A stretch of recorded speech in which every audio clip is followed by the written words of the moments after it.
Get ready for dictation. Start. Honorable Speaker, I rise to present the budget for the year 2020-21. In May 2019, Prime Minister Modi received a massive mandate to form the government again with renewed vigor. Under his leadership, we commit ourselves to serve the people of India with all humility and dedication.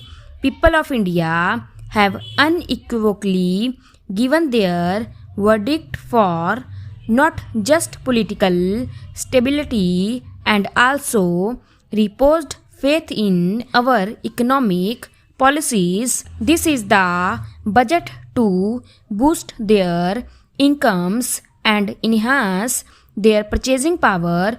Only through higher growth we can achieve that and have our youth gainfully and meaningfully employed. Let our businesses be innovative, healthy, and solvent with use of technology. For today's youth born at the turn of the century, for every member of scheduled castes and scheduled tribes who seek a better life, for every woman wishing to stand up and get counted, for every individual from the minority sections of our society. This budget aims to have your aspirations and hopes addressed. We wish to open up vistas for a vibrant and dynamic economy with a gentle breeze of new technology.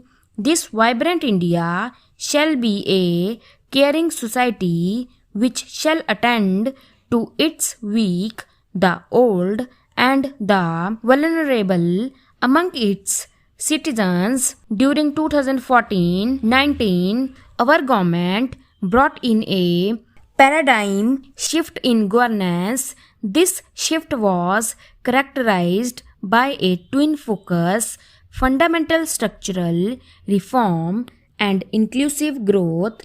Fundamentals of the economy are strong, and that has ensured macroeconomic stability. Inflation has been well contained. Banks saw a thorough cleaning up of accumulated loans of the past decade, and then they were recapitalized. Companies were provided an exit through the IBC.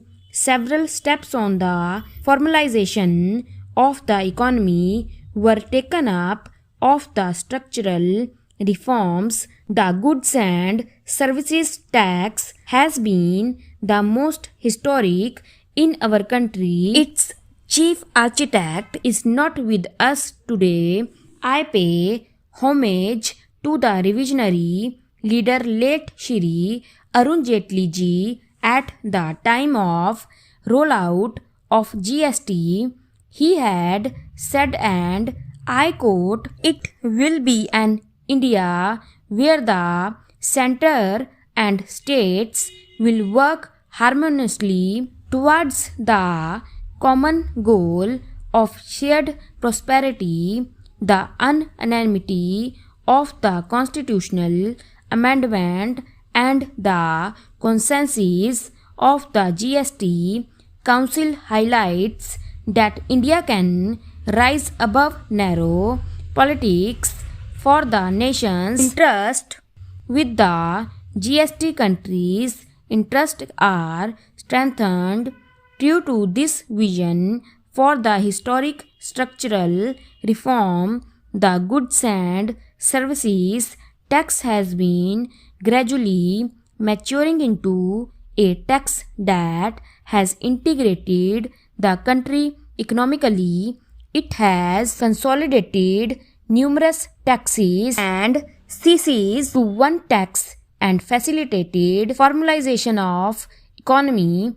It has resulted in the efficiency gains in logistic and transport sectors, the turnaround time for trucks has witnessed a substantial reduction to the tune of 20% due to abolition of checkposts in GST. The dreaded Inspector Raj has also vanished. It has also led to significant benefits of MSME by way of enhanced threshold and composition limits. The effective tax incidence on almost every commodity came down substantially through several rate reductions. An annual benefit of rupees 1 lakh crore has been extended to consumers. It amounts to 10% reduction in overall tax incidence.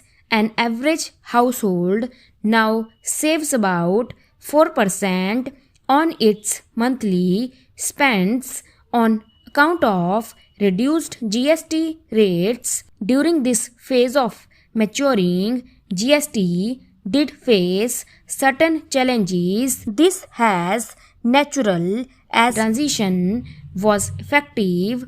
GST Council has been proactive in resolving issues during transition. In the last 2 years, we have added more than 60 lakh new taxpayers. A total of about 40 crore returns were filed, 800 crore invoices were uploaded, and 105 crore e-way bills were generated. There has been extensive engagement with stakeholders.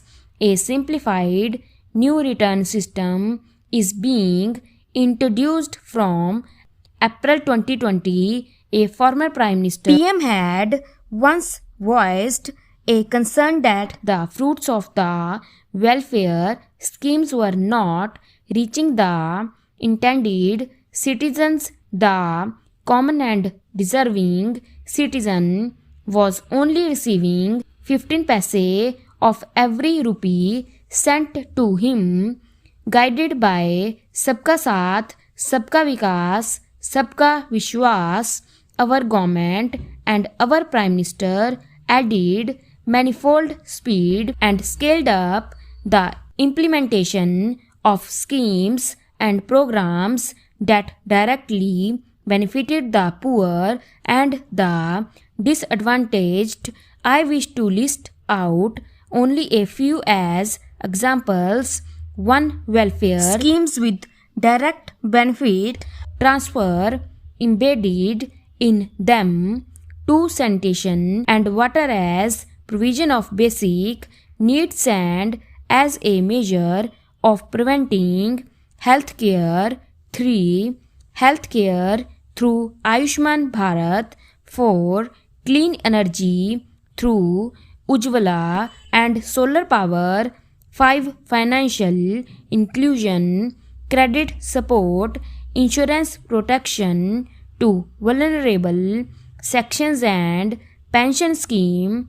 6. Digital penetration with broadband and UPI. And 7. Affordable housing for all through PMAY. The milestones achieved are unprecedented, globally recognized and benchmarked against international indices. This strategy changed the established order of a few individuals covering most of the benefits and was appreciated by the people. Stop